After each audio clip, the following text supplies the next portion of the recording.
पुढं 5 वर्ष वीज माफी नाही ठेवली तर पवाराच्या अवलाद सांगायचं नाही।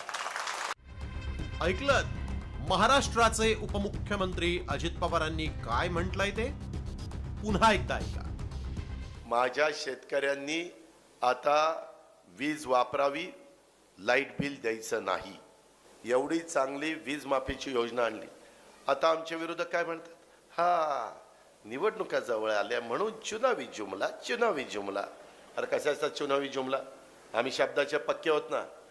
आम्हाला लोकांनी आशीर्वाद द्यावेत, पुढं 5 वर्ष वीज माफी नाही ठेवली तर पवाराच्या अवलाद सांगायचं नाही। शेतकऱ्यांनो लाईट बिल भरू नका अशी राणा भीमदेवी थाटात गर्जना केली आणि कमालीच्या टाळ्या मिळवल्या।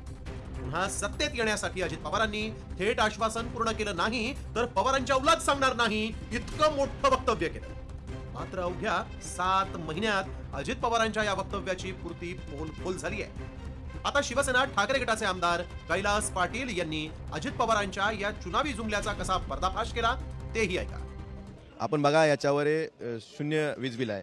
पंतप्रधान, महायुतीच्या सर्व नेते मंडळींचे म्हणजे मुख्यमंत्री, त्यावेळेसचे उपमुख्यमंत्री, दोन्ही उपमुख्यमंत्र्यांचे फोटो आहेत। आणि त्या शेतकऱ्याचं आता आपण डिसेंबर 24चं बिल बघू शकता, 1,12,000 बिल आहे। साधं नुसतं बिलच दिलं नाही तर यांनी व्याजासहित म्हणजे यांनी व्याज सुद्धा लावले। म्हणजे आपण एका बाजूला सावकारकीची सरकार बोलतं आणि सरकारच शेतकऱ्यावर सावकारकी करत असेल, हे त्याचं उदाहरण आहे। आणि नियत बदललेलं सरकार आहे, हेच मला महाराष्ट्र जनतेला दाखवून द्यायचं आहे। कैलाश पाटील यांनी केलेल्या या आरोपांनी खळबळ माजली।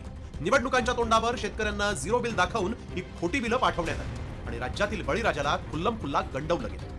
शेतकऱ्यांनी ज्या महायुतीला भरभरून मतं दिली आणि उपमुख्यमंत्री असणाऱ्या अजित पवारांना पुन्हा एकदा उपमुख्यमंत्री केलं, त्यांनी आता आपल्या आश्वासनाला जागून बळीराजाला या वीज बिल थकबाकीच्या संकटातून सोडवून पवार शब्दाला जागतात याची प्रचिती देण्याची वेळ आहे।